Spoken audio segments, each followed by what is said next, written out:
Bueno, ante todo, agradecer a la gente de la consultora INVEC, especialmente a Esteban, que siempre nos convoca. Hoy nos toca estar hablando de inversiones con un panel de expertos en el tema. Me siento un poco, digamos, al frente dirigiendo el PSG un poco más, ¿sí? Porque tenemos algunas de las personas, digamos, con mayor conocimiento y trayectoria aquí en el mercado de capitales argentino. Así que, bueno, vamos a comenzar con la presentación y después nos metemos de lleno específicamente en los distintos temas.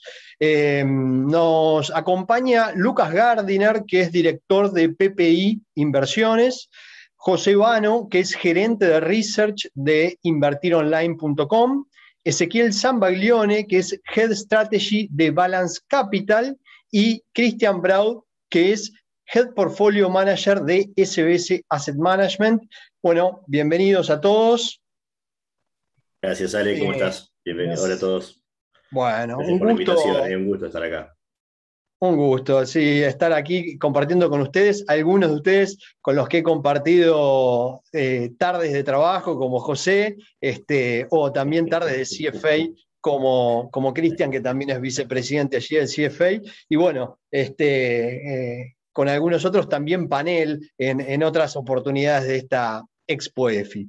Y bueno, me gustaría comenzar para darle un poco un orden a esta conferencia que vamos a estar dando desde lo más general o lo más internacional hacia lo más particular o lo que nos convoca quizá en la coyuntura argentina. Así que vamos a arrancar por el plano internacional y en el plano internacional me gustaría abrirles a todos, ¿sí? El que quiera, digamos, comenzar, bienvenido, me levanta la mano y rompemos ahí el hielo, con el tema de la inflación y el tapering. Estamos en un momento en Estados Unidos en el que tenemos una inflación elevada por encima del 2%, que es, digamos, lo que tradicionalmente ha sido la inflación histórica en Estados Unidos, y tenemos a una Fed diciendo que es transitoria y con muchas herramientas para llevar a cabo, digamos, lo que sería el unwinding de su política muy expansiva de tasa cero y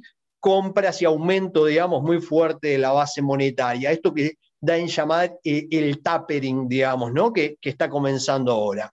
La pregunta sería específicamente, ¿cómo creen que esta inflación elevada, por un lado, y, digamos, las acciones de la Fed pueden estar afectando a las inversiones, tanto en renta fija como en renta variable? Así que les abro un poco la pregunta al panel, no sé quién le gustaría comenzar. Dale, voy yo si querés, Ale. Bueno, José.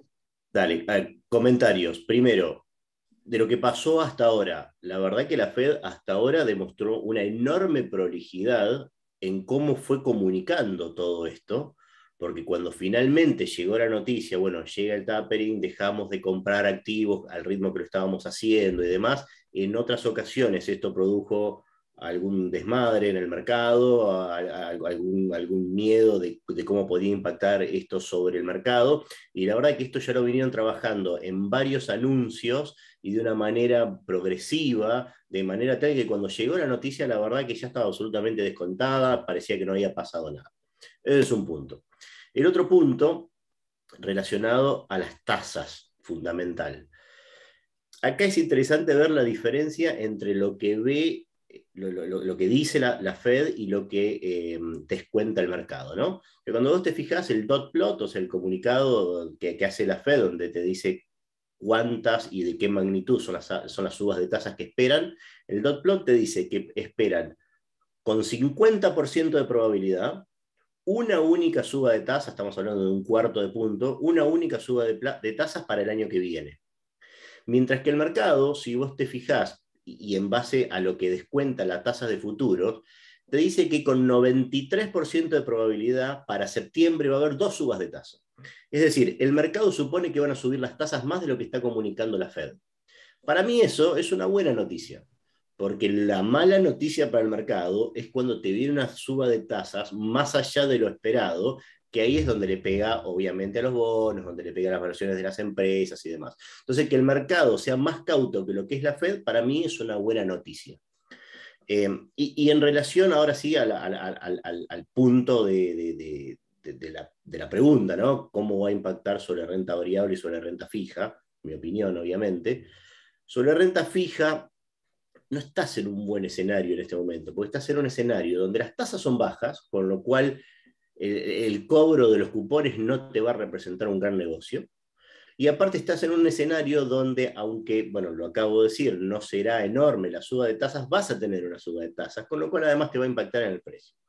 Nosotros ahí en YOL Invertir Online, en los portafolios, que todos los meses sugerimos un portafolio a los clientes, o 3 portafolios, mejor dicho, uno conservador, uno moderado y uno agresivo, eh, tenemos siempre una buena discusión, porque en realidad lo que terminamos viendo es, che, ojo que este portafolio parece más agresivo de lo que es, porque cuando te parás ante la situación de seleccionar activos, decís, y bonos no me gusta, por lo que acabo de decir. Entonces terminás sobreponderando acciones en este momento, porque aparte las acciones no paran de traccionar. Y sobre renta variable, y con esto redondeo, pero así no la hago tan larga, y sobre renta variable, vos ahí tenés dos cosas. Cuando vos ves la evaluación de las empresas y cuando ves el descuento del flujo futuro, en el denominador, en la parte de abajo, si sube la tasa de interés, vos vas a descontar por algo más alto, con lo cual eso le pega negativamente a las empresas. Pero por otro lado, la economía de Estados Unidos viene traccionando de lo lindo y en esta temporada de balances que estamos terminando, si vos te fijas, los resultados año contra año crecieron 40%, mucho más allá de lo esperado. Entonces, en esta división en la que vos descontás los flujos de fondo, la parte de arriba crece mucho más rápido de la parte de abajo, con lo cual, digamos, esto también justifica los precios actuales y una evaluación correcta para los precios actuales. Con lo cual, en conclusión, mi postura en este momento me gusta más lo que son acciones y renta variable que renta fija. Ok, bueno, entonces, resumen de lo que escuché de vos no estás tan preocupado por el tapering, crees que inclusive es más lento de lo que espera el mercado y en ese sentido, digamos, seguís, digamos, positivo para lo que es la renta variable por sobre la renta fija, que bueno, con tasas cercanas a cero y una inflación, digamos, creciente, tampoco parece tan atractiva. El resto de los panelistas, ¿todos coinciden con esta visión? Yo coincido plenamente en el relativo que planteaba José entre renta fija y renta variable, y me parece que tal vez la forma más clara de verlo, de medirlo, es desarmando el componente de tasas de interés. Es decir, el mercado hoy está tal vez en una postura un poco más agresiva en términos de sendero, como decía José, que lo que es la propia Fed, y eso se puede ver cuando uno se desarma la tasa nominal y se da cuenta que la tasa nominal viene creciendo desde agosto, septiembre del año pasado para acá, pero viene creciendo en el componente de expectativas de inflación y no así de tasas reales. Mientras que esto se mantenga, este status quo se mantenga, el escenario que plantea José, con el cual coincido, vuelvo a decir, me parece que es el escenario base, es decir, si la renta fija no te remunera y tenés un sendero de inflación, sea transitorio o no, en torno al 4, 5, 6%, como el último dato anualizado, y el que tenga que buscar algo de rendimiento en el portafolio va a seguir poniendo plata en el equity. Tal vez de repente, como una señal a ir monitoreando de cerca, es si ese tapering que propone la Fed, o las condiciones de liquidez, mejor dicho, se mantienen o si empiezan tal vez a retroceder y uno empieza a detectar tal vez una suba de tasas traccionado por el componente real de la tasa de interés, ¿no? En tal caso, en tal escenario, eso creo que sería un red flag tal vez para prestar un poco de atención y bajar algo de equity, pero hasta tanto no veamos eso en términos de señales, creo que el escenario de José vale. Ok, perfecto. En este sentido, me parece que para seguir avanzando un poco, digamos, en este embudo que estamos tratando de hacer de lo más general a lo más particular, tratando de llegar a Argentina, podemos avanzar un casillero más a lo que son los emergentes, porque cuando miramos el S&P 500, tenemos un S&P 500 en máximos históricos. como decían acá, tanto Cristian como José, parece, digamos, que no los asusta. Ahora, cuando miramos los emergentes, específicamente si miramos China, si miramos Brasil, vemos que están bastante lejos de esos máximos, por lo menos China viene recortando desde febrero de este año, Brasil bastante más lejos de sus máximos históricos. Lucas, ¿te parece que es una oportunidad para aprovechar ese desacople de emergentes para entrar en acciones, pero no, digamos, comprar un S&P 500 que está en máximos históricos, tratar de encontrar algo de valor en los emergentes? Estás muteado, Lucas, me parece.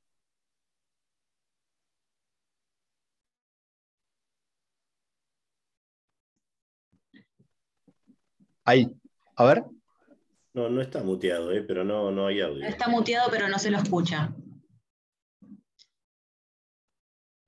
¿Tendrías para probar en algún otro computadora o celular?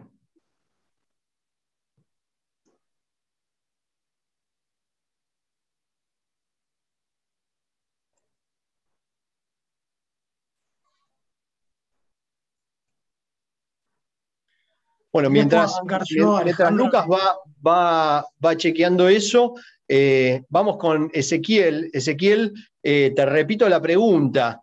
¿Vos creés que este desacople que hay evidente, ¿no? Con un S&P 500 en máximos y con emergentes, específicamente China, Brasil, lejos de sus máximos históricos, ¿hay una oportunidad ahí? Sí, mira, yo creo que no es tan obvio, porque cuando uno ve los retornos o los price earnings o alguna medida así de evaluación, parece haber como un desacople, pero la verdad que las diferentes velocidades de crecimiento que se esperan para uno u otro, o mismo, bueno, vos mencionaste Brasil, diría Latinoamérica en general, tiene sus temas idiosincráticos, no solo políticos, sino también macroeconómicos que capaz justifican las diferencias de evaluación, ¿no? Así que no lo vería tan lineal, sino que bueno, es para explorar un poco más y en estos contextos si querés, de temores de crecimiento global o de temores de inflación o suba de tasas globales, la verdad que el comportamiento de las acciones de Estados Unidos en general se muestran ser bastante más protectivas que emergentes, especialmente por cómo saltan las primas de riesgo, ¿no? En estos contextos las primas de riesgo suben mucho y las que mejor absorben esas primas de riesgo en general son las acciones de Estados Unidos, a pesar de las valuaciones que presentan, ¿no? Claro, hay un tema también que tiene que ver con si, como decía José, digamos, de golpe la Reserva Federal se adelanta demasiado o, digamos, la contracción monetaria es demasiado fuerte, puede generar algún tipo de volatilidad en el S&P 500 y cómo repercutiría esto también en los emergentes que generalmente amplifican. No sé si Lucas ya estás. ¿Estás ahí todavía? Bueno, volvemos a José. Ahí, bien, ahí Ale, me parece, a ver, si hacemos memoria, cómo reaccionó el mercado ante justamente este tapering la última vez, no le fue bien a emergentes en ese momento, ¿no? Y aparte tenés algunos factores más, digamos. Por un lado, vemos cómo el dólar está subiendo. En general eso repercute sobre commodities, digo en general porque la verdad que no lo estamos viendo tan claro ahora, pero en general ese es el caso y obviamente repercute negativamente en todos los que son emergentes, digamos. Y aparte estamos viendo algunos padeceres. Bueno, hoy fue noticia en todos los medios el caso de la lira turca, ¿no? Que tuvo 60% de devaluación en el último año, saltó casi 12% hoy. Entonces, todos esos no son buenas noticias para emergentes. Y además yo creo que hay otro factor que yo ya lo he dicho alguna otra vez, espero que no acá para no estar repitiendo. a mí me gusta pensarlo esto como si fuese un negocio de real estate. ¿Viste cuando en el negocio vos compras un departamento, en el negocio inmobiliario te dicen lo más importante es la ubicación, estate bien ubicado porque es lo último que, o sea, es lo que menos repercute el precio, es lo último que cae, lo primero que sube, digamos, te dan todos esos beneficios de estar bien ubicado. Para mí, el estar bien ubicado en este momento es estar en el mercado de Estados Unidos. Entonces, como pasa en real estate, que vos primero compras en los mejores lugares si tenés la posibilidad y solo después te vas ampliando si te quedás sin posibilidades, me parece que esto es lo mismo que vos podés pensar acá, donde vos decís, mientras el mercado de Estados Unidos esté traccionando lo que está traccionando, vos no tenés que ser inventivo. A vos te alcanza con estar ahí, que además tenés esta seguridad extra de la menor volatilidad y demás. Solo si deja de traccionar Estados Unidos, me imagino yo un crecimiento hacia los emergentes. Y por el otro lado, si vos te fijás, el flujo de fondos a emergentes no es positivo. El último mes, el último par de meses, solamente Brasil tuvo flujo positivo, pero Latinoamérica no tuvo. Y si vos te fijás, el EEM, el ETF de mercados emergentes, tampoco tuvo flujo positivo últimamente. Con lo cual me parece que todavía no es el mejor momento para ingresar a emergentes. Sí, además, ahí agrego a lo que dice José, vos tenés una dinámica que es desfavorable en el corto plazo, mirando 2, 3 trimestres hacia atrás, y los drivers más importantes de ese perjuicio para IEM no tienen pinta de ir diluyéndose en el cortísimo plazo. Entonces, tal vez de repente hoy es atajar un puñal que está cayendo. Y estoy pensando específicamente en el DXY. Nosotros, cualquiera que haya estudiado finanzas o economía, sabe en Finanzas 1 que DXY fuerte es malas noticias para mercados emergentes. Y cuando uno se pone a mirar cuáles son los factores de fortaleza en el dólar, vos tenés a Estados Unidos creciendo a un ritmo mejor que Europa. El FMI para el año que viene pronostica que Estados Unidos va a crecer 5,2, Europa 4,3, ambos desacelerándose desde 6 y 5 respectivamente, pero con un spread favorable a Estados Unidos. Es más, varios de los bancos, los departamentos de research más grandes del mundo te dicen, che, ojo que esa desaceleración está siendo mucho más pronunciada en este momento en Europa que en Estados Unidos por culpa del coronavirus. Entonces, ya el diferencial de crecimiento te juega a favor del dólar. Y como si fuera poco, 15-16 de diciembre vamos a tener decisiones de tasas de los bancos mundiales. Vos vas a tener a la Fed mirando datos miran, inflación alta, check. Economía relativamente sólida. Del otro lado, Europa vas a ver tasa de inflación alta, pero economía relativamente débil. Entonces, por más que probablemente no pase nada en términos de noticias, de novedades, la información es asimétrica. Uno para tener una política más dovish y otro para tener una política más hawkish, en términos marginales, ¿no? Entonces vos decís, che, mira, política monetaria en favor del dólar, diferencial de crecimiento en favor del dólar. Lo más probable, parados hoy con la información que tenemos sobre la mesa, es que el DXY no afloje en las próximas semanas, meses. Entonces, no tiene sentido diversificar geográficamente hoy, como decía José, con ese gran ejemplo que lo voy a tomar y te voy a citar ejemplo, pero te voy a robar para futuras ocasiones.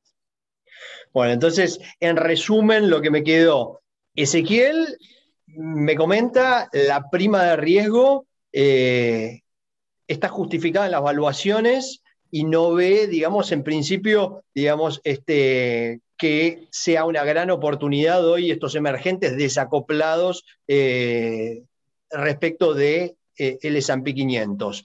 José, más o menos similar, diciendo, bueno, esto es como real estate, ¿no?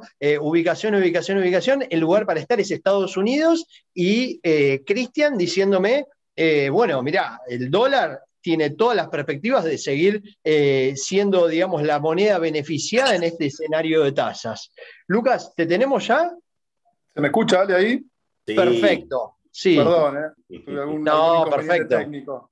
Bueno, te repito la pregunta. Acá tenemos ya a 3 de los 4 panelistas que te pusieron muchísima presión. Quiero ver a ver si estás en línea o disentís. La pregunta es, el S&P 500 en máximos, China, Brasil, muy lejos de esos máximos históricos. ¿Es una oportunidad para comprar activos baratos en estos mercados emergentes? ¿O, digamos, la situación es para seguir, digamos, en Estados Unidos? Sí, bueno, yo estaba escuchando ahí. en general coincido bastante con el resto de los panelistas. Sí me parece, por supuesto, que la volatilidad es otra y por supuesto que el mercado americano se muestra mucho más robusto y con una expectativa de crecimiento importante, las empresas también. Ahora, siempre es un tema, ¿no?, de aversión o no al riesgo y también de porcentaje sobre la cartera. Yo creo que Brasil a estos niveles parece interesante, por supuesto, ponderando un porcentaje chico de la cartera, pero me parece que el último mes y medio tuvo un castigo importante. Pero si yo tengo que ponerlo en mi portafolio, algo de Brasil pongo. Siempre ponderando mucho más Estados Unidos, y yo coincido, más allá de los índices máximos, que por ahí es algo que se escucha siempre, ¿no? Que el S&P, que el Nasdaq que están en máximo, pero la realidad es que mientras el mercado mejore productividad, mejore eficiencia, etcétera, independientemente de alguna agachada, o bueno, por ahí alguna crisis importante como fue el COVID, los índices deberían seguir subiendo, ¿no? Puede ser que tengamos algún escenario un poco más volátil cuando se acerca a los máximos nuevamente, pero la tendencia parece ser todavía alcista de Estados Unidos.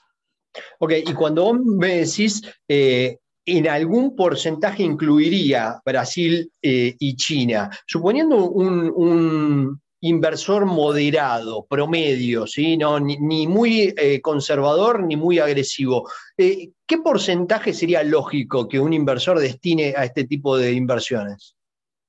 No, creo que dentro del porcentaje que cada uno tenga de equity, porque no es lo mismo, por ahí hay gente que tiene una ponderación mucho más alta en equity, dentro de lo que es el equity, un 10-15%, ¿no? No mucho más que eso. Ok, bueno, muy bien. Bueno, la pandemia ha traído un montón de cambios. Entre esos cambios, hoy estamos haciendo la Expoefi de manera virtual, antes la hacíamos de manera presencial, y se ha creado o se está creando, estamos creo que en el principio o viendo el nacimiento de una nueva economía, una economía que implica cambios de comportamiento en los consumidores, que implica inclusive también cambios en los inversores. ¿Sí? Me parece que ha aumentado muchísimo la tasa de ahorro y de inversión en bolsa de los inversores, también en otro tipo de activos como los criptoactivos, que han visto retornos espectaculares. Dentro de lo que es el equity hemos tenido algunos papeles como Tesla, Netflix, ¿no?, que representan en algún punto esta nueva economía, que acumulan Tesla 3.080% de crecimiento en los últimos 5 años, Netflix 377%. Realmente son retornos fuera de serie, podríamos decir, o espectaculares. Me gustaría, porque yo sé, al haber estado del otro lado como panelista muchas veces, a uno le dicen, bueno, decime un papel, una perlita, ¿no? Y a uno lo pone en un lugar incómodo porque justamente, digamos, cuando uno administra portafolios trata de hacer algo bien diversificado, trata de, digamos, llevar a los inversores al deber ser, ¿no? Pero supongamos que tenemos un portafolio bien diversificado, que ya tenemos nuestro porcentaje de renta fija, de renta variable, que digamos, está invertido en una gran cantidad, digamos, de ETFs que a su vez tienen un montón de activos adentro y, digamos, logramos, digamos, lo que se llama el riesgo sistemático, ¿no? ¿Cuál es la perlita? ¿Cuál es la acción, la perlita que cada uno de ustedes no dejaría de incluir de esta nueva economía que nace en el portafolio? Esa que puede llegar a tener retornos como lo que hemos visto. Bueno, a ver, arranco. Arrancamos por José. Dale. Reminiscencias de Otaro la tuviste ahí, Bianchi, con la pregunta. Es la escuela. Sí. Bueno, primero, gracias por la introducción. Buenísimo que lo hayas hecho así. Se nota que tuviste de este lado, porque verdaderamente, o sea, dar un buen asesoramiento no es encontrar perlitas, sino conformar un buen portafolio, ¿no? Pero bueno, respondiendo lo de la perlita, hay una empresa que a mí hace un par de meses, o casi un par de meses que la estoy siguiendo, pues me ha deslumbrado, que el ticker es IONQ, de hecho así se llama la empresa, IONQ, cotiza en Estados Unidos, y es la primera empresa dedicada a la computación cuántica que cotiza en bolsa. Entonces, justamente, estamos pensando, o sea, yo no me imagino que una empresa que venda gaseosas, por más que le vaya re bien, digamos, pueda crecer en órdenes de magnitud como sí puede crecer esto, ¿no?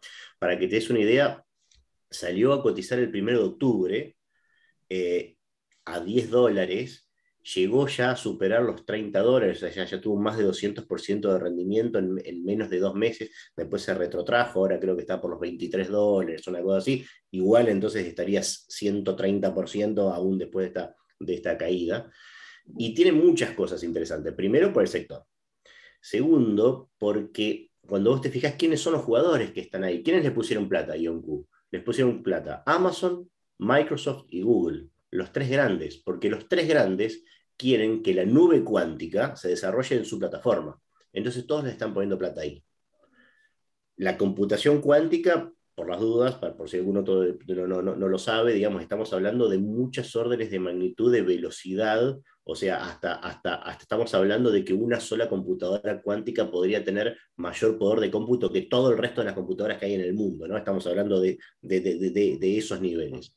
Y por eso también para muchas naciones esto es un tema de Estado. O sea, la nueva carrera espacial, digamos, que veíamos de Rusia y Estados Unidos y demás, ahora China, Estados Unidos principalmente, en esto, en lo que es tecnología 5G, en los que son los semiconductores, que en gran parte también tienen que ver con poder de cómputo y demás, me parece que ese es el lugar para estar, y como dije, la primera en patear fue IonQ, la primera que salió a cotizar en bolsa, salió brillantemente desde que salió, porque en 2 meses la rompió, y para mí es una para quedarse. Bueno, me gustó la recomendación. IonQ. A ver, Cristian. No sigo el mercado norteamericano, así que voy a votar en blanco en esta pregunta. Bueno, ok, te lo acepto, te lo acepto. ¿Lucas? No, bueno, a ver, cuesta mucho, digamos, hablar de algo o de una empresa muy en particular. Creo que quizás un poco hilando con lo que decía José respecto a una empresa de gaseosas o lo que fuera, por ahí habría que tratar de buscar, me parece, algún ETF que esté mucho más metido con lo que es tecnológico, porque me parece que cuando hablamos de un papel en particular es complicado, es decir, tenemos los casos de éxito que por ahí todo el mundo cuenta, como puede ser Tesla o Netflix, pero en el camino quedan muchísimas, ¿no? Entonces me parece por ahí medio difícil, salvo que por ahí uno tenga una charla mano a mano con alguien que, bueno, tenga una capacidad de riesgo muy, muy alta, ¿no? Porque son empresas que, incluso José lo acaba de describir, con la volatilidad que se mueven, no son para cualquiera, te diría que es para muy poca gente, ¿no? Ese tipo de compañías. Porque incluso Tesla, hoy la vemos, bueno, ha tenido una volatilidad muy grande, es decir, entonces aquel que por ahí no está acostumbrado, probablemente tome malas decisiones. Y sí creo que tiene que ser por ahí un porcentaje chico de la cartera, ¿no? Pero tirar una empresa en particular me cuesta. Okay, no me ¿y hay algún ETF específico? Me vienen a la cabeza, digamos, los ARC famosos Sí. que andan dando vueltas. ¿Hay alguno que te guste, que digas, bueno, este sector, este ETF, la verdad que lo pondría en mi portafolio? No, creo que el ARCA es interesante y me parece, de hecho tiene un gran componente en Tesla, tiene componente en todo ese tipo de compañías. A diferencia por ahí de poner una ficha en una sola, lo tenés mucho más diversificado y me parece que para aquel por ahí inversor más de mediano plazo o incluso alguien que no está tampoco todo el día siguiendo el mercado, se va a encontrar más cómodo con eso, que si bien hay que saber que va a tener volatilidad por el tipo de industrias en las que invierte, no va a ser lo mismo que estar en un solo papel y jugando por ahí un pleno. Ok, muy bien. Bueno, me queda Ezequiel. Ezequiel, te repito la pregunta porque acá ya me están de vuelta atajando, ¿no? La diversificación. Ya tenemos el portafolio recontra diversificado, estamos en riesgo sistemático, tenemos el ARK, digamos, comprado, el SPY, el EM, digamos, 4 o 5, digamos, ETF, fondos con bonos, con commodities, está recontra diversificado, tenemos rates, tenemos de todo en el portafolio. Una perlita, te pido una perlita. Ahí ya, bueno, Lucas me sacó el comodín, ¿no? Pero yo diría, bueno, la verdad que coincido bastante con lo que dijo Lucas, capaz una segunda alternativa a los ETFs son fondos donde uno delega, si querés, esa elección en un equipo súper profesional de miles de personas que tienen la mejor información, contacto con las empresas, capaz fondos, no sé, se me ocurre alguna de las familias más grandes que inviertan en tecnología, pero bueno, tampoco voy a escapar a tu pregunta porque no quiero, Ay, me gustó. no quiero quedar mal tampoco. Pero bueno, en nuestro equipo de ideas de inversión de Balance, en general siempre se enfocan en una empresa que se llama Nvidia, que es un poco la plataforma del crecimiento de la inteligencia artificial, de 5G. Entonces, como que es una forma de invertir a través de esa empresa en toda la tecnología que viene, ¿no? Y bueno, esa es la que te puedo tirar, que me acaban de soplar del celular. Bueno, Aparte, me Nvidia tiene gustó. la ventaja de que opera el CDR, o sea, podés invertir el CDR de Nvidia, acá, la que dije yo, solo en Estados Unidos. Correcto. Bueno, me gustó, me encantó ahí. Ya tenemos por lo menos 3 papelitos, el ARK, el Yonku y Nvidia ahí para que los inversores que, digamos, están del otro lado escuchando, para que vayan monitoreando y mirando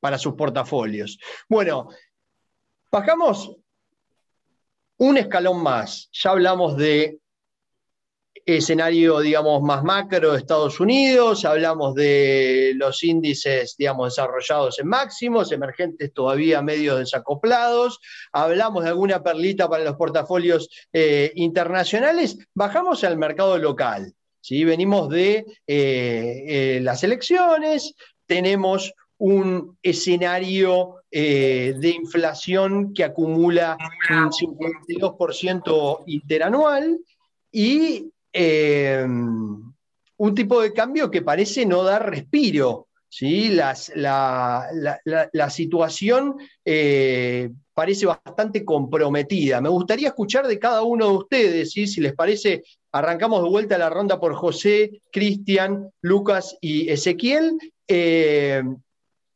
¿Cuál es el escenario base o más probable que un inversor que tiene, digamos, su localía, digamos, en Argentina, ¿sí? Tiene que estar proyectando en términos de inflación y tipo de cambio para la Argentina que se viene, para el 2022? A ver, bueno, dijiste que arranque, ¿no? Sí. Nosotros en general, en IOR, Invertir Online, no hacemos nosotros nuestras propias proyecciones macro, sino que nos basamos mucho en el REM, ¿viste? El relevamiento de expectativas de mercado que hace el Banco Central, y que para mí está muy bien, te lo voy a decir así. Cuando la economía tiene un sendero más o menos predecible, el REM es muy buen predictor. Cuando la economía se desmadra, el REM le erra tanto como le podríamos agarrar nosotros o cualquier otro. Entonces, en el peor de los casos, mi mejor alternativa es el REM. ¿Qué te dice el REM? Básicamente 50-50. Los siguientes 12 meses, 50% de inflación, 50% de suba del tipo de cambio oficial, ¿no? O sea, sería que el dólar oficial dentro de 12 meses, fíjate, no estoy hablando del cierre del 2022, sino 12 meses desde acá, que termine más o menos en 150 pesos el dólar. Ahora, lo que también dice el REM, que no me parece tan positivo, bueno, tampoco 50% de inflación me parece positivo, ¿no? Pero lo que también te habla es tasas de interés en torno al 35-36% por los siguientes 12 meses, ¿no? Con lo cual vamos a seguir teniendo tasas negativas, con lo cual uno como inversor va a seguir con la necesidad de buscar alternativas, por supuesto que más allá del plazo fijo, money market, ese tipo de cosas, porque te lleva a una necesidad de tener un refugio cuando tanto el dólar como la inflación corren mucho más de lo que vos podrías tener de rendimiento de plazo fijo, ¿no? Entonces, ese, digamos, es nuestro escenario base. Si me preguntás, bueno, a ver, de renta fija, como local, ¿no? ¿Cómo respondo a esto? Seguimos viendo con buenos ojos los bonos SER. Hubo compresión de, o sea, hubo buen rendimiento, hubo aumento de precios de los bonos en las últimas semanas, digamos, y el rendimiento cayó un poco, pero seguís teniendo en el tramo medio de la curva 5% de rendimiento, es decir, ser más 5, es decir, toda la inflación que haya, no te importa cuánto sea, más 5%, con lo cual el objetivo de cubrirte a vos y de mantener vos tu capacidad de compra con tus pesos debería cumplirse bastante bien con eso. Obviamente, si me preguntás absolutamente eso es lo que más te gusta, no, yo iría más por CDR. De hecho, mañana a las 9 la charla que voy a dar acá en la EFI es sobre CDRs, porque sigo pensando que es una mejor alternativa, ¿no? Pero bueno, dentro de lo que es renta fija, me parece que hoy por hoy, bono ser en Argentina sería lo mejor que hay. Ok, bueno, entonces para José, bono ser y seguir dolarizándose de alguna manera. Cristian, ahora no me la puedes tirar al córner. Es No, tu por supuesto que especialidad. no. Por Bajamos supuesto al que no. mercado local, toda tuya. Mira, nosotros creemos que la inflación de este año es un piso para el año que viene, probablemente se ubique un escaloncito arriba, eso lo ubicaría en nuestro escenario base inicial, es decir, en nuestro escenario base siendo el 23 de noviembre, capaz el 23 de diciembre es otro el escenario base para el 2022. Nosotros imaginamos que la inflación va a estar en torno al 54-56%. Imaginamos que va a ser un año de depreciación real del tipo de cambio, probablemente en el punto a punto una depreciación relativamente mediocre, 1-2%, pero muy cargada en el frente del año, los primeros 4 o 5 meses. En tal sentido, más allá de pensar nuestro escenario base, a mí me gusta mirar cuál es el escenario que pricea el mercado y a partir de eso tratar de asignar una probabilidad. Es decir, hacer al revés, ¿no? No mirar mi escenario macro y elegir el mercado, sino ver qué me está diciendo el mercado. En tal sentido, el viernes previo a las elecciones, cuando uno metía en la licuadora los bonos dólar link, los bonos CERES, ROTE, tasa fija, el sendero de tipo de cambio real te pronosticaba una depreciación real de cerca del 8-9% de acá a abril del año que viene y en torno al 10-11% de acá a noviembre del año que viene. Es decir, una depreciación muy fuerte, pero no solamente muy fuerte, sino que también que continuaba a lo largo del año. Ese escenario cambió rotundamente con el ajuste de la semana pasada, eh, por lo menos en nivel, no en forma, el mercado hoy pricea de acá a abril una depreciación real en torno al 2-3% y en torno al 6-7% hasta fin de año. En tal sentido, eso nos parece bastante valioso, esa forma que te pricea el mercado, porque básicamente coincidimos mucho en el sendero de acá a abril, pero creo que lo que te pricea hoy te deja bastantes conclusiones en términos de cómo invertir tus pesos. Creo que cuando uno tiene un horizonte de acá a 2-3 meses, debería buscar un tipo de cobertura al FX oficial puntualmente. Cuando en el horizonte uno amplía ese horizonte y tal vez piensa de acá a 12 meses, probablemente la mejor cobertura ya sea alguna versión de pesos. Probablemente esa versión de pesos sea la indexada, SER, porque me parece que lo que hoy el mercado precia de manera errónea es un sendero de depreciación real constante a lo largo del tiempo. En Argentina en general te es un salto y después una apreciación. En tal sentido, de todas maneras, creo que la pregunta más relevante que nos tenemos que hacer nosotros hoy no es tanto en el FX oficial o en la inflación, sino es en la brecha. Eh, Porque la verdad es que ninguno de acá sabe, o por lo menos yo no tengo en claro qué es lo que va a pasar con la economía el año que viene en términos precisos, en términos de estimaciones puntuales, pero sí uno puede identificar cuáles son los problemas. En tal sentido, ahí aparece el acuerdo con el FMI, que después probablemente lo discutamos, pero digo, eh, sea cual fuera la forma que asuma, si es que lo hay, nuestro escenario de base contempla un acuerdo, probablemente busque atacar la brecha porque hoy Argentina necesita algún programa que le permita mínimamente acumular reservas o por lo menos dejarlas de perder. Y si la brecha no afloja y se mantiene constantemente en el 100%, no hay ningún tipo de programa posible que conviva con esa brecha. Probablemente la solución venga una combinación del piso, pero también del techo. Deberíamos ver alguna versión de FX medianamente más libre que la actual, eh, pero probablemente en nuestro escenario base inicial, el mayor ajuste se carga sobre el piso de la brecha. De ahí esa recomendación que yo decía en el corto plazo, el FX oficial y ese formato de depreciación real el año que viene. Depreciación real positiva, pero baja, no así si el horizonte es de 4 o 5 meses vista. Ok, bueno, entonces en algún punto coincidís un poco con José de cubrir más tipo de cambio en lugar quizá de estar tan indexado, digamos. Lucas, ¿cómo Bueno, ves, digamos, ese escenario base, digamos, para un inversor promedio que debería estar contemplando en términos de inflación y de tipo de cambio para el 2022? Yo sé que la pregunta es imposible, ¿no? Pero sí, justamente sí, ustedes sí, son sí. los expertos. Sí, sobre todo en un país como Argentina, donde la verdad que hay factores que pesan y ponderan mucho más que la macro misma, ¿no? Con lo cual es muy difícil hacer proyecciones y como decía recién Cristian, por ahí uno hace un escenario base hoy y dentro de 15 días ya lo está cambiando. Nosotros coincidimos bastante con lo que es la depreciación del tipo de cambio real, del tipo de cambio oficial, en niveles de 150 para fin de 2022. Tenemos una inflación un poco más alta, niveles de 62%, con la incógnita, ¿no?, de qué va a pasar con servicios, tarifas, etcétera, ¿no? Porque recordemos que estas inflaciones las estamos teniendo con un montón Claro. de precios casi congelados que cada vez pasan a ser una bola de nieve más problemática para el gobierno y para la balanza comercial. Pero bueno, ese es nuestro escenario base. Sí coincido con José en lo que respecta a alternativa de pesos y con Cristian. Me parece que lo que tenga que ver con SER tiene mucho más sentido porque con el resto de las cosas vamos a ver el año que viene de nuevo tasas negativas.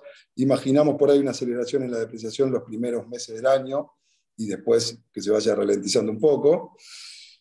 Y sí, uno en Argentina, la verdad que bajo este escenario, por lo menos lo que tiene que ver con ahorros, que no vaya a necesitar a futuro, que por ahí puede buscar alguna alternativa de bonos en cero, algún fondo de bonos de SER, me parece que lo mejor es pararse en dólares, salvo aquel que quiera empezar a pensar una Argentina diferente, por ahí con expectativa para el 2023, donde puede llegar a pensar en ir acumulando algo de acciones, que me parece que eso debería ser de una manera muy prudente y muy cauta por el riesgo que uno está asumiendo en una Argentina que hoy está bastante complicada para mí.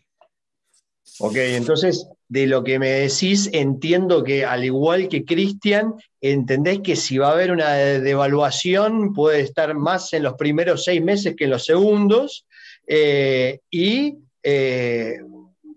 José arrancó con un 50 de inflación, Cristian me dijo 56, ustedes ya me dicen 63, lo quiero A ver, escuchar Ezequiel. Ezequiel. Y creo que tenemos que Ezequiel, aplaudir. Y tenemos que aplaudir con más? 62. ¿cuál es tu proyección base, digamos, para un inversor? ¿De qué debería estar cubriéndose en términos de inflación y tipo de cambio en 2022? Bueno, antes que nada, primero para hacer un escenario base y no tirar números que después nos critiquen en los diarios, hay que asumir que va a haber un acuerdo con el fondo, ¿no? Yo creo que todas estas proyecciones lo incluyen, porque si no, creo que esos valores serían mucho más grandes de los que se mencionan acá. Nosotros pensamos que va a haber por esa misma razón, pero es importante destacarlo. Después, bueno, coincido con Cristian que es prácticamente imposible que la inflación del año que viene sea menor que la de este año, porque, bueno, tenés un montón de desequilibrios, tanto en la brecha cambiaria como en tarifas, que ya no hay mucho espacio para mantenerlos, especialmente si estás pensando que va a haber un acuerdo con el fondo. Ahora, después, el nivel, obviamente que va a depender de las decisiones políticas y dónde el gobierno quiera poner, si querés, o elegir dentro del trilema cuál es la que no va o cuál es la que no va a querer controlar, ¿no?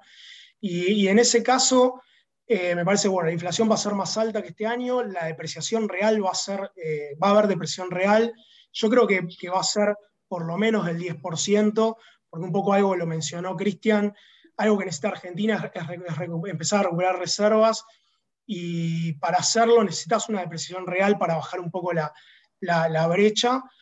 Y me parece que la variable que un poco el mercado o el consenso, como dijo José el REM, está subestimando es la tasa, ¿no? Me parece que ninguna de estas proyecciones cierra con una tasa que sigue siendo negativa. Si vos querés acumular reservas, vas a necesitar reducir la brecha, vas a necesitar reducir control de capitales y inevitablemente vas a necesitar una tasa más alta. Yo me imagino que la tasa real no puede estar en terreno negativo para el año que viene si quieren lograr un programa que sea consistente entre, obviamente, lo fiscal y lo monetario y que entre dentro de lo que el fondo pueda considerar, no te digo de éxito, pero al menos de supervivencia, ¿no? Así que en ese sentido yo creo que la depresión va a ser más de 10 real y que la tasa va a estar probablemente arriba del 50. Suena muy lejos de los valores actuales, pero estamos hablando de ese nivel de nominalidad y la verdad es que hoy el control de capitales es tan brutal que no hay mucho más para extenderlo que te permita bajar o mantener esa tasa real tan negativa, ¿no? Así que ahí me parece que es donde nosotros discernimos un poquito del consenso de mercado. Y bueno, y por último, capaz pensando en alguien que no tiene restricciones y en inversión, de dónde poder invertir los pesos, mi visión es que la mayor compresión de la brecha, o la gran parte de la compresión de la brecha, va a venir por la prima de riesgo, ¿no? O sea, estamos hablando de 10 puntos de depresión real, no sé, 10 puntos más de tasa en términos reales, no sé, pasando de -10 a 0. Ahí podrás conseguir unos 15, 20 puntos de compresión de brecha, pero lo fuerte de la compresión de brecha tiene que venir de la prima cambiaria, y ahí está en el éxito del acuerdo con el fondo, ¿no? Y yo creo ya que estamos en eso, voy a pasar a la siguiente pregunta, voy a hacer un doble clic en lo que estás diciendo, y vamos a hacer el sentido inverso. Sigo con vos, Ezequiel. Después del canje de deuda, el riesgo país se fue muy rápidamente arriba de los 1.600 puntos. Prácticamente, digamos, el canje de deuda casi como si no hubiese existido. Entramos de nuevo en un territorio donde tenemos tires arriba del 20%, bonos que están en el 30 y pico, y viene ahora el acuerdo con el Fondo Monetario que ya está anunciado, ¿sí? Un preanunciado acuerdo del cual todavía no se saben las condiciones. ¿Alcanza eso para bajar el riesgo país debajo de los 1.000 puntos y devolver a la Argentina a terreno, digamos, de colocación de deuda nuevamente, de refinanciación? Y bueno, ¿cómo te imaginás ese acuerdo con el fondo, no? Ok. Bueno, para terminar lo anterior, te diría que lo que yo esperaba era que la compresión de la brecha no sea muy diferente que los retornos que te puedan dar la compresión de spreads en los bonos en dólares.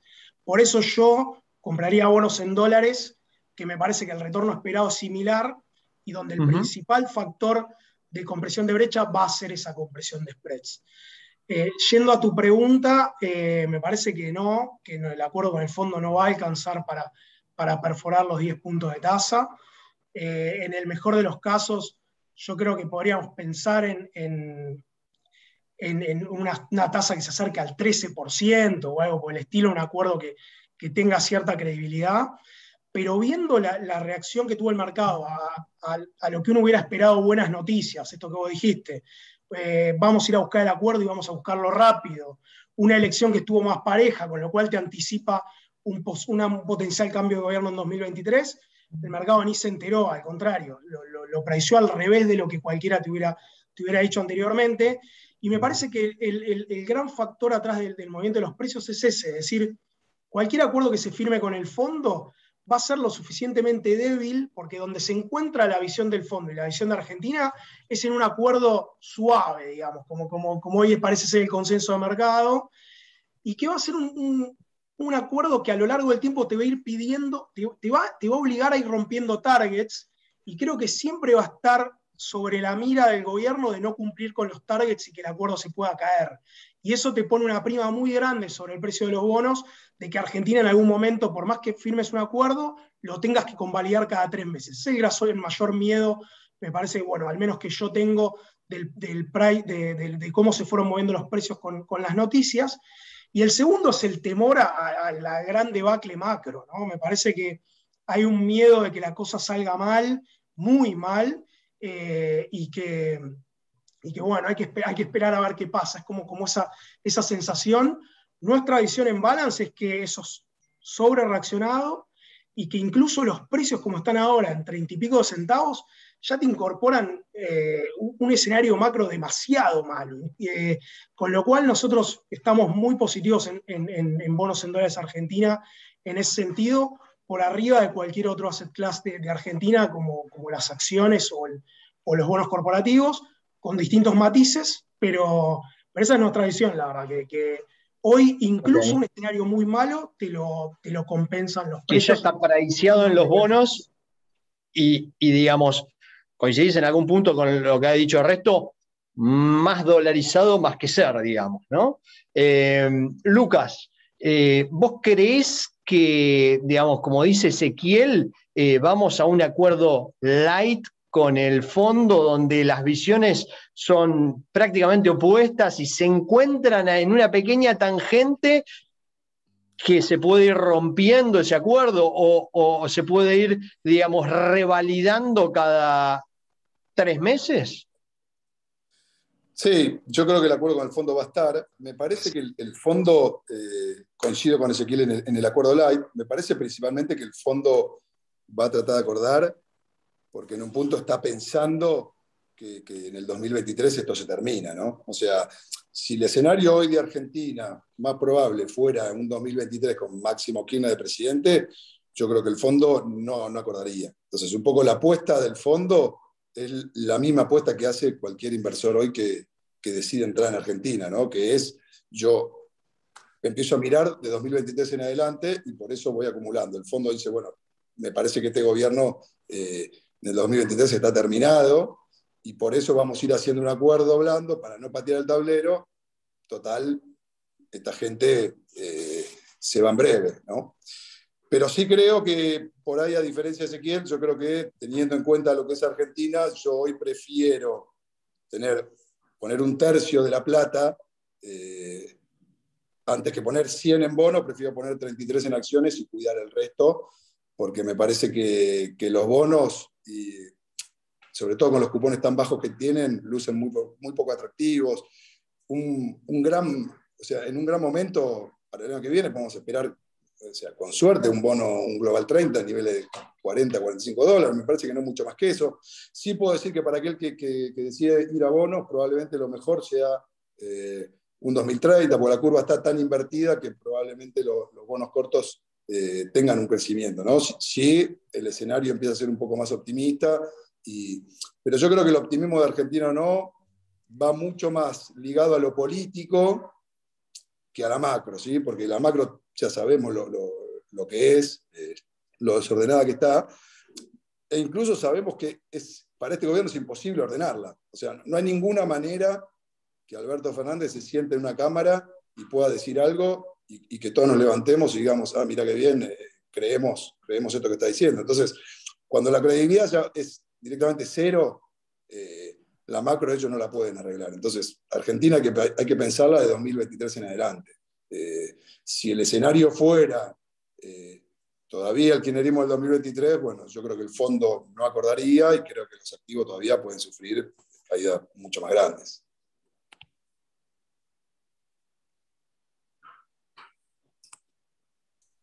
Está congelado Ale, me parece. Sí, yo pensé, Creo que sí. pensé que era yo de Dale, ¿querés nuevo. seguir vos, Cristian? Lo reemplazamos, no importa. Dale, está bien. ¿Querés seguir vos, Cristian?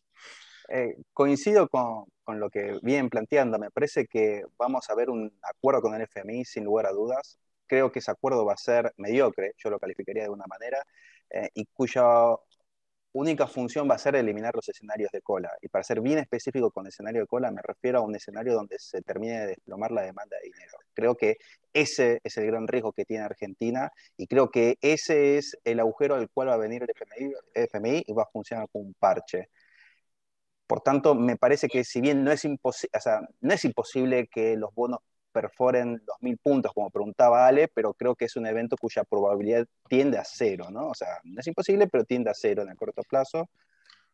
Ahora, ¿Eso significa que no hay que comprar renta fija en dólares? Me parece que no. Yo creo que hoy, dentro de lo que es todos los activos de riesgo de Argentina, la renta fija en dólares como asset class, creo que es la mejor, incluso mejor que el equity. Sí creo que hay algunos papeles dentro del equity que son superadores, pero digo, si uno tuviera que cerrar y decir y pensar en términos de asset class, creo que hoy la oportunidad está en la renta fija en dólares, porque básicamente creo que hay Volví. un... Ahí está.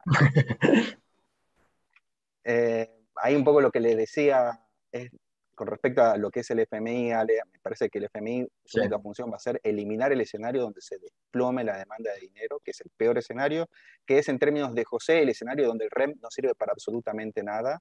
En ese contexto creo que es un ancla lo suficientemente buena como para tomar posiciones hoy en la renta fija en dólares. Como asset class es lo que más me gusta, más allá que como activos puntuales hay algunos nombres de equities que realmente me gustan, pero digo, como asset class, la renta fija en dólares hoy es una gran oportunidad porque si uno quiere pensarla como una inversión de distrés, vos podés elegir los papeles adecuados. La renta fija en dólares hoy te ofrece buenos retornos en dólares en distintos escenarios muy pesimistas. Lo único que tienes que hacer es priorizar seguridad legal, 41, 38, tal vez el 38 por sobre el 41. Si uno dice, no vamos a analizar escenarios de distrés, vamos a analizar escenarios performing, bueno, tal vez ahí tenés que pensar en el 35. Escenarios performing, pero mediocres en términos económicos. Pero si uno es medianamente positivo y dice performing, yo creo que Argentina, además, el FMI va a hacer más que desechar los escenarios de cola y pueda avanzar en una normalización a la pendiente de curva. Bueno, es el GD30. Digo, según sea tu escenario, bueno, malo o regular, tenés un papel. Cosa que tal vez en el equity no pasa como asset class.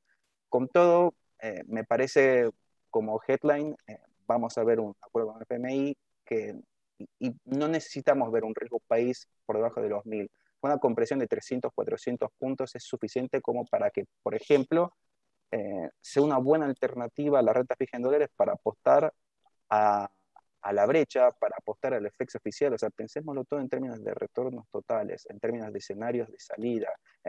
Muy interesante el enfoque de pensar a la brecha como una consecuencia o una función de lo que pase con el riesgo país. De hecho, nosotros lo estamos pensando de esa manera hoy en SB, es decir, bueno, miro el mercado de dólar link, ¿en qué escenarios me protege más una deuda hard dólar que una deuda dólar link propiamente dicha? Y bueno, parece que en este nivel de cotizaciones hay un abanico muy amplio de escenarios donde que convierta la deuda fija a la deuda en dólares como el mejor asset class para un argentino que tiene que estar invertido en Argentina, ¿no? O sea, esa salvedad es importantísima.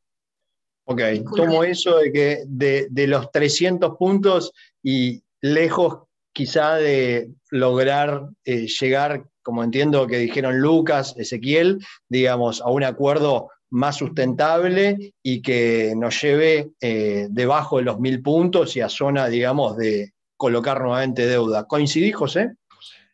Sí, sí Disculpen, coincido perdón, José. que estamos lejos. ¿Cómo? Sí. Ah, Perdón. Tenemos unos últimos minutos para dale, cierre. Ok. dale, voy rapidito entonces. No, digo, a ver, sí coincido bueno, en casi todo en realidad, pero lo amplío un poco. Primero, me parece que el acuerdo con el fondo tiene que ocurrir. Nosotros el año que viene, nosotros Argentina, el año que viene le vamos a tener que pagar al fondo 18.000 millones de dólares. No hay chance de que paguemos eso. Entonces, sí o sí, el Estado, si no quiere defaultear del fondo, tiene que llegar a un acuerdo. Y yo tampoco creo, por otro lado, el fondo como acreedor, nosotros somos los que más le debemos, por mucho, tampoco a ningún acreedor le conviene que su principal deudor lo deje en banda, ¿no? Con lo cual yo creo que va a haber un acuerdo.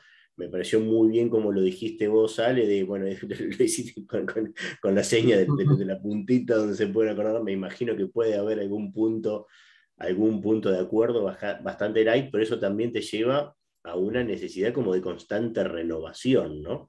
Me parece que el acuerdo, justamente, o sea, vos pensás que te necesitas también, el mismo fondo habla de consensos entre distintas agrupaciones políticas y demás, entonces me parece que el punto base es un acuerdo, me parece que eso probablemente no alcance, y sí lo que tenemos que lograr finalmente es demostrar y que nos crean que Argentina en algún momento va a dejar de ser absolutamente deficitaria y que en algún momento va a poder poner en equilibrio sus cuentas fiscales, y recién ahí me imagino una situación en la que baje el riesgo país lo suficiente como para que volvamos a entrar al mercado de capitales.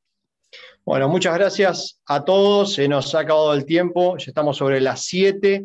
Me quedo con esto de dólar, lo que comentaba Lucas, que quizá en este escenario también prefiere más acciones que bonos. Y bueno, les agradezco a los 4 speakers y nuevamente a Expo EFI por este espacio. Bueno, saludos a todos. Muchas también. gracias. Saludos a todos. Gracias, saludos a todos. Hasta luego. Chau, chau.